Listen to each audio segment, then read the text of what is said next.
रेनू पवार जी, करनाल से। राधे राधे। राधे राधे महाराज जी। महाराज जी, मेरी माता जी का स्वर्गवास हो गया। महाराज जी, मैं उनके लाड प्यार के लिए बहुत तरस रही हूँ। मैं आपसे जानना चाहती हूँ, क्या कभी मेरी माता जी मुझे मिलेंगी? क्या कभी किसी जन्म में या किसी और जगह मिलेंगी? अगर और ही जन्म में मिलेंगी तो पहचान कैसे पाओगे? कैसे पहचान पाओ? पहचानना थोड़ी हो सकता है। मान लो इस जन्म में माँ बनी तो अगले जन्म में बेटा बन सकती है, या इसी जन्म में कौन रूप रख करके चले आवे। तो माँ का जैसा प्यार तो संसार में भगवान से मिल सकता है और दूसरे से मिल नहीं सकता। तो हम क्या करें?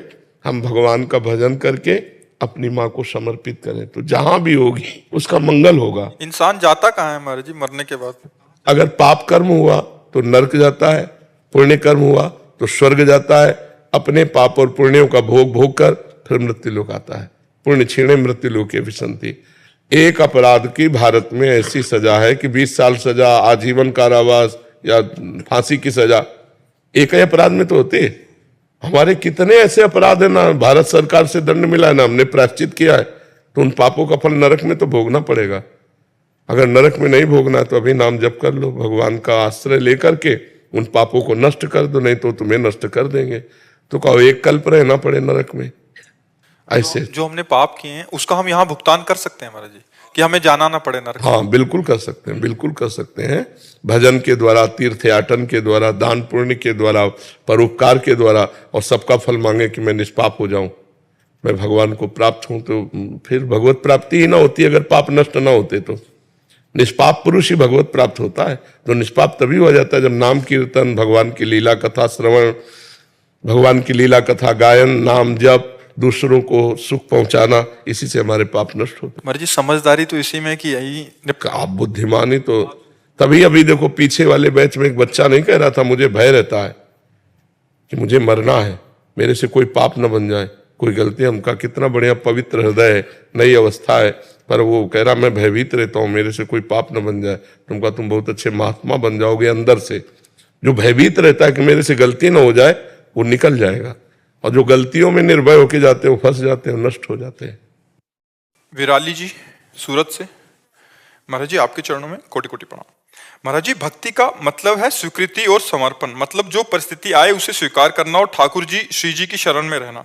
तो क्या महाराज जी भगवान से भौतिक साथ में इतना और जोड़िए, अखंड स्मृति, आश्रय भगवान के चरणों का, और अखंड स्मृति, निरंतर नाम जप। अगर ये नहीं तो फिर शरणागति पुष्ट नहीं हो सकती। भगवान का निरंतर सातु दीर्घकाल निरंतर सत्कार सेवितो दृढ़ भूमि। जो दीर्घ काल तक निरंतर भगवान का चिंतन करता है उसका हृदय भगवदाकार हो जाता है। बिना भगवदाकार हुए विषयाकार वृत्ति बार बार भोगों में, विषयों में जाती रहती है।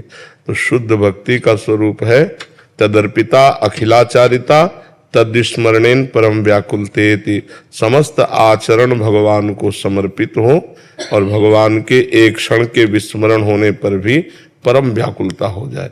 जैसे मछली को जल से अलग करो वो तड़पने लगती है, ऐसे भगवान का विस्मरण होने पर हमारे हृदय में व्याकुलता पैदा हो जाए। कैसे भूल गया अपने प्रभु को?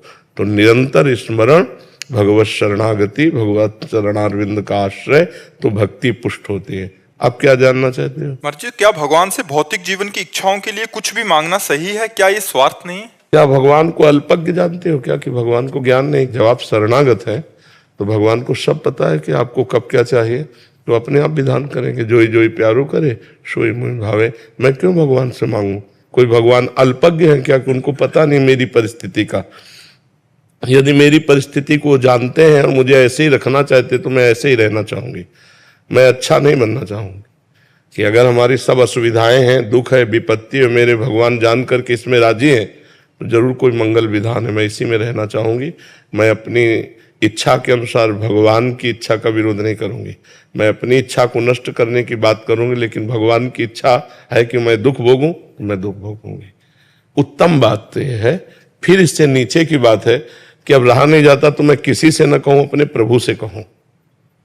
मांगना ही है तो अर्थार्थी अर्थ भगवान ने भक्त माना है संकट निवृत्ति के लिए भगवान से प्रार्थना करना या अर्थ प्राप्ति के लिए धन संपत्ति के लिए भगवान से प्रार्थना करना, तो ये भी हम भगवान के ऊपर छोड़कर प्रार्थना करें कि हे नाथ मुझे जो अत्यंत आवश्यक धन है या इस संकट की निवृत्ति है मैं चाहती हूँ, पर यदि इसकी निवृत्ति से आपका भजन छूटे तो आप कभी इसकी निवृत्ति मत करना।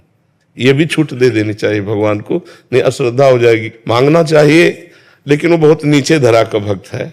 उत्तम भक्त मांगता क्यों? सर्वज्ञ हो, सर्वज्ञानी हो, भूत भविष्य वर्तमान तीनों का ज्ञान है आपको, सर्व सामर्थ्यशाली हो, आपको जैसा मन हो वैसा आप मुझे चलाओ, मैं आपसे कुछ नहीं कहूंगा, बस आपका सुमिरन करूंगा, आपकी शरण में रहूंगा। तो भगवान ने एक वादा किया है गीता में, अनन्यस चिंतयन्तो माम ये जनाः परिपासते तेषाम नित्याभियुक्तानाम योगक्षेमम वहाम्यहम्। जो मेरा अनन्य चिंतन करता है उसके ये योगक्षेम की जिम्मेवारी मैं लेता हूँ। प्राप्ति की रक्षा और अप्राप्ति की प्राप्ति, प्राप्ति की रक्षा का नाम क्षेम है और अप्राप्ति की प्राप्ति का नाम योग है। तो भगवान योग क्षेम सब करने के लिए जो वादा करते हैं, हम क्यों मांगे? आप करो योग क्षेम, हम तो आपका चिंतन करते हैं और जैसी परिस्थिति में रख रहे हो उसी में हम राजी हैं हम उसी में जिसमें तेरी रजा है। जोई जोई प्यारो करे सोई मोहि भावे।